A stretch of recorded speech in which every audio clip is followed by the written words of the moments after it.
Well, Chhattisgarh is celebrating 25 years of its formation, and to speak more on this, we have Chief Minister of Chhattisgarh, Mr. Vishnudev Sai. Sir, बहुत बड़ी उपलब्धि आपकी 25 साल के लिए Naxalism free होने जा रहा है छत्तीसगढ़। कितनी बड़ी चुनौती थी आपके कार्यकाल के दौरान, क्योंकि ये सब घटनाएं हुई हैं और इनफैक्ट जो नक्सलिज्म फ्री होने की बात हुई है आपके कार्यकाल के दौरान, कितना चैलेंजेस आए और कितना अभी बचा है समय नक्सलिज्म फ्री टैग छत्तीसगढ़ को मिलने के लिए?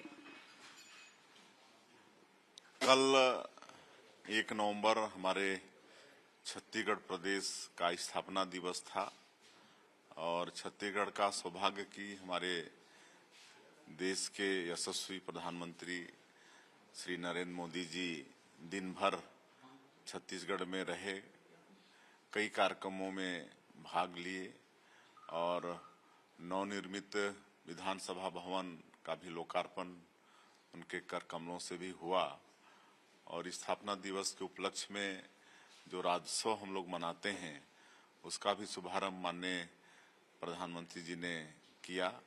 ये बड़ा सौभाग्य का विषय है। और 25 साल पहले छत्तीसगढ़ राज्य का निर्माण भी श्रद्धेय अटल बिहारी वाजपेयी जी, भारत रत्न श्रद्धेय अटल बिहारी वाजपेयी जी ने किया।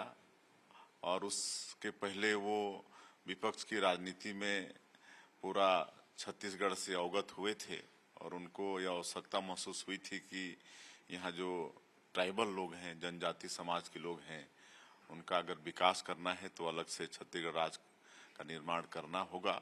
और 1 नवंबर 2000 को उन्होंने छत्तीसगढ़ राज्य का निर्माण किया और 25 वर्षों में बहुत विकास हुआ है। इसके लिए श्रद्धेय अटल बिहारी वाजपेयी जी को नमन भी करना चाहेंगे। पहले तो यहाँ पर भूखमरी होती थी, यहाँ के लोगों को खाने को कुछ मिलता नहीं था, बच्चे उपवास होते थे।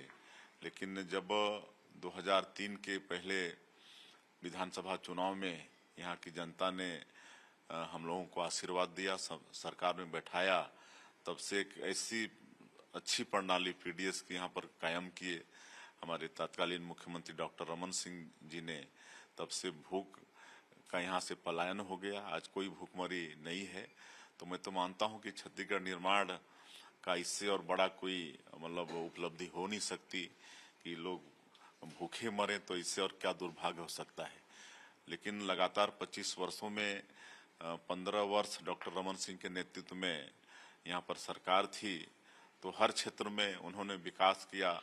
सड़क, बिजली, पानी, स्कूल, अस्पताल, सब कुछ उन्होंने यहाँ पर बनाया।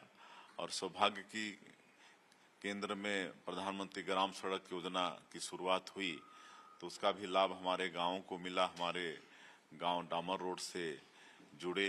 और जब यहाँ पर शिक्षा का भी व्यापक व्यवस्था 25 वर्षों में हुआ, पहले दूर दूर शिक्षा के लिए जाना पड़ता था, लेकिन आज हर पंचायत में primary school, middle school, 6-6, 7-7 kilometre में हाई स्कूल, हायर सेकेंडरी, हर विकास खंड में कॉलेज की स्थापना। आज छत्तीसगढ़ के अंदर शिक्षण की जो उच्च शिक्षा की जो संस्थाएं होती हैं वो सब यहाँ पर स्थापित हैं। अस्पताल, छत्तीसगढ़ राज्य का निर्माण हुआ तो एक मेडिकल कॉलेज होता था, आज 15-15 मेडिकल कॉलेज यहाँ पर हुए हैं। एम्स जैसी संस्था यहाँ पर आई है। तो 25 वर्षों में बहुत बड़ी उपलब्धि छत्तीसगढ़ ने हासिल किया है और छत्तीसगढ़ को और आगे भी ले जाना है। और नक्सलवाद जो यहाँ विकास में एक बहुत बड़ा बाधक था, डबल इंजन सरकार होने के कारण और माननीय प्रधानमंत्री जी और माननीय केंद्रीय गृह मंत्री जी का संकल्प के कारण आज हमारे जवान नक्सलवाद के खिलाफ भी बहुत ही साहस के साथ, मुस्तैदी के साथ लड़ रहे हैं। और नक्सलवाद भी अब अपने अंतिम समय में है, अंतिम सांसें ले रहा है। इसके बाद और तेजी से हमारा छत्तीसगढ़ विकास करेगा। सर, टारगेट है कि मार्च 2026 तक नक्सलवाद फ्री हो जाएगा छत्तीसगढ़। आपको लगता है क्या उससे पहले भी ये टारगेट अचीव किया जा सकता है और उनको रिहेबिलिटेट करें ताकि वो दोबारा कभी अपना सर न उठाए? जी बिल्कुल, माननीय प्रधानमंत्री जी और माननीय गृह मंत्री जी का संकल्प है कि आने वाला साल 31 मार्च 2026 तक पूरे देश से नक्सलवाद को समाप्त करना।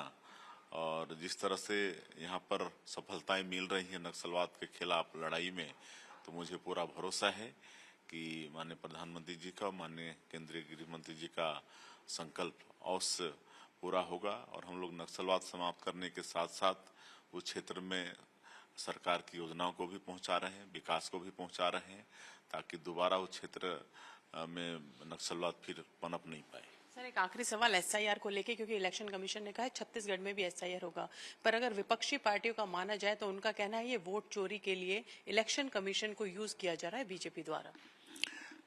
बिल्कुल नहीं। एक तरफ तो देखिए, विपक्ष से तो हम हैरान हो जाते हैं। मतलब कभी तो हारते हैं तो ईवीएम पर ब्लेम लगाते हैं, जीतते हैं तो नहीं लगाते हैं।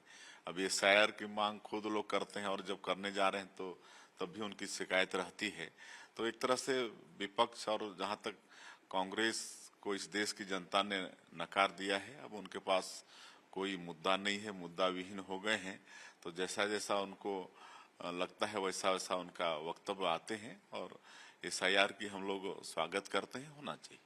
Thank you so much for speaking to us, sir. Chhattisgarh has many milestones to achieve, but this is just the beginning. This is Pragya Kaushik with cameraman Mukesh Kumar for Times Now.